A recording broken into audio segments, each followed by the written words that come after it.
어떤 것이 더 국익에 중요한가에 네. 대해서 아침 저녁으로 계속 생각이 달라지는 그래요. 겁니다.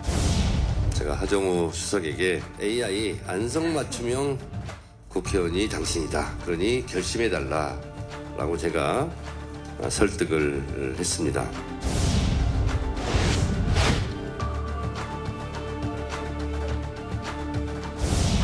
한 달 동안에 나올까 안 나올까 간보다가 AI는 뒷전이 됐습니다. AI가 하정우라는 사람의 엑서사이즈가 된 것 같아요. 선거판에서 자신 있게 본인이 북구 출신입니다 라고 하면은 법률가로서 제가 볼 때는 선관위에 고발당할 겁니다, 아마.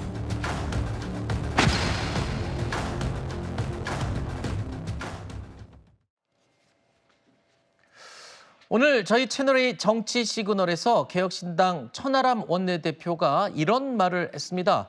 용꿈 꾸는 사람들끼리 피도 눈물도 없다라고 말이죠. 과연 그 용꿈 꾸는 사람이 누군지 지금부터 한 명씩 짚어보겠습니다. 자, 조금 전에 들으신 것처럼 이 평택을 선거, 잠시만요. 평택 얘기는 잠시 후에 저희가 나누도록 하고요. 하정우 수석 영상 보신 하정우 수석 얘기로 진행해 보도록 하겠습니다. 하정우 청와대 AI 수석이 사의를 표명을 했습니다. 이렇게 사의를 표명하면서 하 수석의 부산 북구 갑 출마가 공식화되는 분위기입니다. 민주당에서도 이르면 내일 인재 영입식부터 입당, 공천까지 일사천리로 진행될 예정인데요. 민주당 인재위원회 부위원장을 맡고 있는 김영진 의원이 캠프 좌장을 맡기로 했다. 뭐 이렇게 들리고 있습니다. 자, 이 하정우 수석의 출마를 정말 많은 사람들이 기다리고 있었거든요. 매번 그랬습니다. 조만간 한다, 조만간 했는데 그 조만간이 오늘이었군요. 예. 자, 일단은 민주당은 총력 지원에 나섰습니다. 전 궁금한 게 이겁니다. 하정우를 사랑한다라고 말했던 그 자리를 물려주겠다고 했던 전재수 의원, 과연 노하우를 다 전달할까요? 충분히 그렇다고 봐야겠죠. 전재수 의원 입장에서는 부산 북구갑에서 선거를 수많이 치러왔던 그런 분이기도 합니다.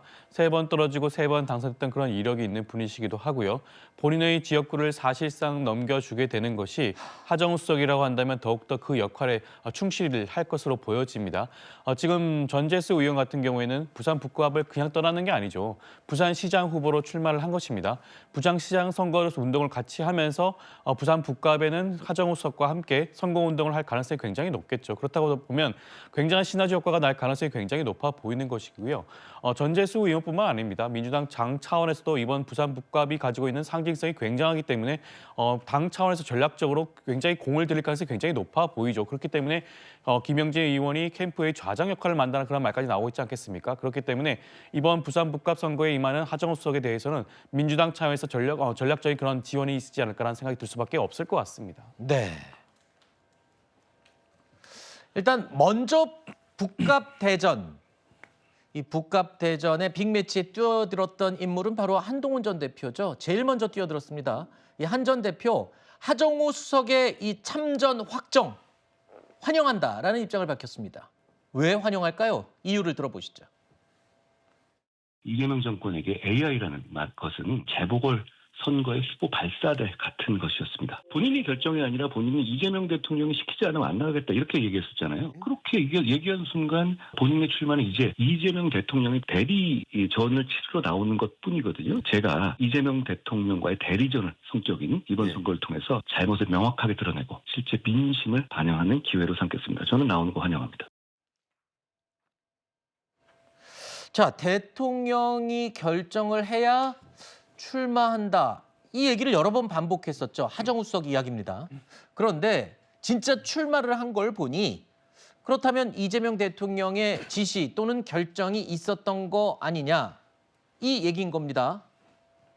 지시가 있었다면 불법 선거 개입 아니냐. 지금 이 주장인 거잖아요. 하정우 수석 스스로 지금 그런 프레임에 뚜벅뚜벅 걸어 들어갔죠. 그러니까 본인이 그동안에 뭐 라디오 출연, 유튜브 출연 등을 통해서 인사권자의 뜻이 중요하다, 대통령께 여쭤봐야 된다라고 하는 취지로 이야기했습니다. 그리고서 상당히 몇 주 동안 피로감을 주는 기간을 이어오다가 이제서야 출마 결정을 한 겁니다. 그러면은 여기에 대해서는 대통령의 재가 내지는 나가라는 이야기가 있지 않았겠느냐 이런 이야기가 나오는 게 너무나 자연스럽죠. 그러면은 이제 부산 북구갑 선거는 사실은 하정우 수석 대 한동훈 전 국민의힘 대표 그리고 국민의힘 후보 간의 대결이 되는 것이 아니라 이재명 대통령과 한동훈 전 국민의힘 대표 그리고 국민의힘 후보 간의 일종의 대리전 성격이 되는 겁니다. 즉 하정우 수석 스스로가 대통령을 보궐선거에 참전시켰다 이렇게 평가할 수 있는 것이고요. 더더군다나 AI 수석이라고 하는 자리가 어떤 자리입니까? 저 하정우 수석이 들어가면서 하정우 수석을 위해서 만들어진 자리입니다. 그런데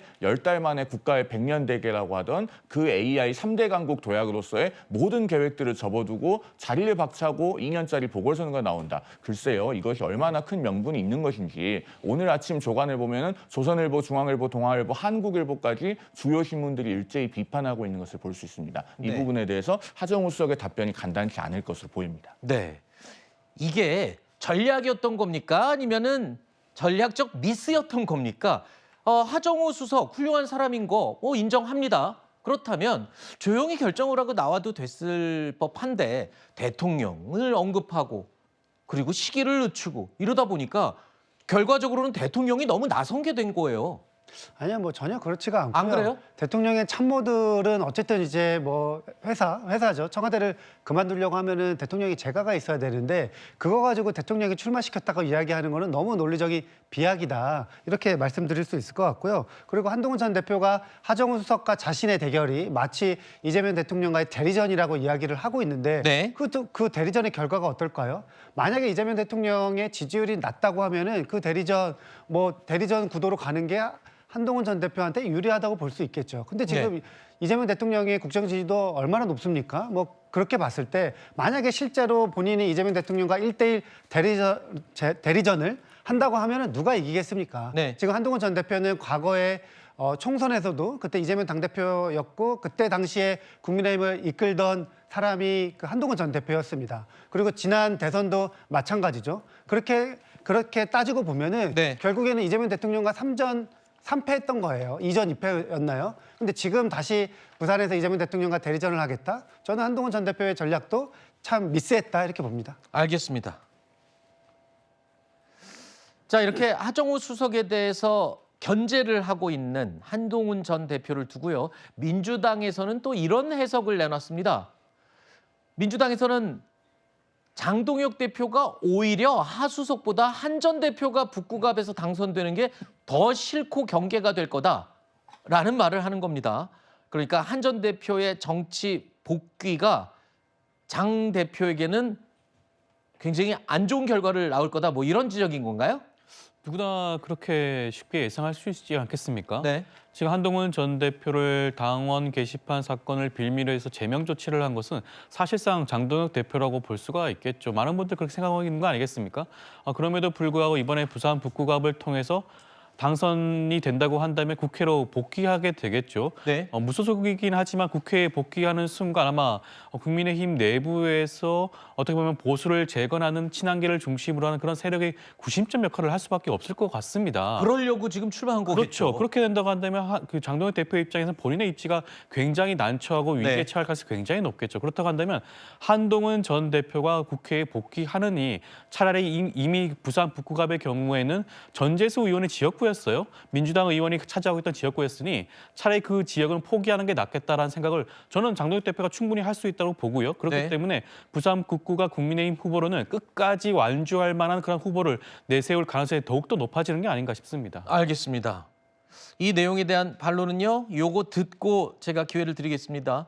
자, 그래서일까요? 아직 북구갑 후보로 확정되지 못한 박민식 전 보훈부 장관은요. 연일 한동훈 전 대표를 저격하고 있습니다. 그러면서 단일화 절대 안 한다라는 입장을 밝히고 있습니다. 아니 같이 장관했으면 한동훈 대표가 인간적인 예의라도 북구에 출마를 한다면 저한테 한 번이라도 기뜸을 하는 게 맞지 않습니까? 대구에 기웃기웃하다가 또 해운대에 또 알아보다가 두 군데 다 여건이 안 되니까 갑자기 난데없이 북구에 들이닥친 것 아닙니까? 북구 주민들이 북구에는 이렇게 사람이 없냐, 우리를 물러보냐, 무시하냐, 자존심 짓밟혔다. 그런 당혹감을 제가 아주 딱 맞게 친입자다 이렇게 표현한 것에 불과합니다. 들으신 것처럼 박 전 장관 보수 단일화 가능성은 절대 없다는 입장을 고수하고 있습니다. 그리고 박 전 장관과 함께 국민의힘 후보로 출마 선언을 한 이영풍 전 기자도요. 북구를 떠날 일 절대 없다. 선거 완주를 자신하고 있습니다. 자, 이렇게 되면 글쎄요. 지금 우리 조윤삼 부원장께서 말씀하신 것처럼 네. 아니 진짜로 민주당에 갖다 바치려고 이렇게 하는 거냐 이런 얘기를 들을만 하거든요. 단일화 없이는 승산이 없잖아요. 지금 이렇게 갈라지면. 일단 저는 경선을 할 거라고 봅니다. 지금 그 박민식 전 장관 같은 경우는 빨간색 점퍼를 입고 지금 이제 부산 북갑에 어떤 민심을 다지고 있고요.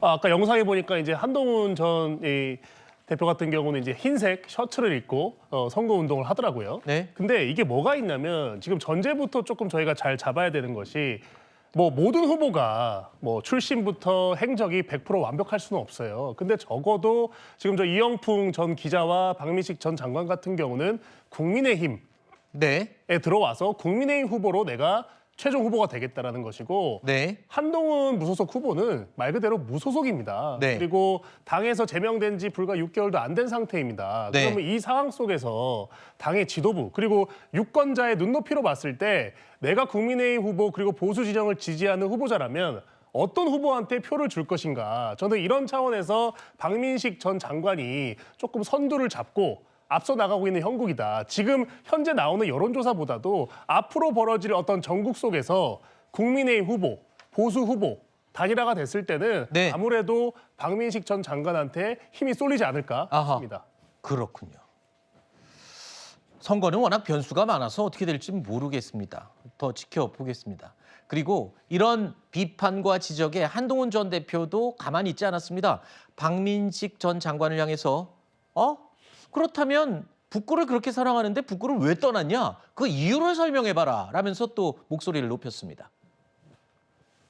본인이 또 영등포에서 강서로 옮긴 것도 그때 영등포에서 어려우니까 옮기신 거거든요. 그러니까 그건 예. 본인의 판단이셨던 것이고 그리고 예. 시간적으로도 이미 제가 비대위원장 갔을 때는 예. 이미 그분은 부산을 버리고 떠나온 지 오래된 상태였어요. 북갑을 왜 버리고 떠났는지 그리고 왜 북갑에 다시는 돌아가지 않겠다고 했는지 그걸 이제 말씀하셔야지 전혀 다른 말씀을 하고 계시는 것 같아서 제가 사실관계를 바로잡습니다.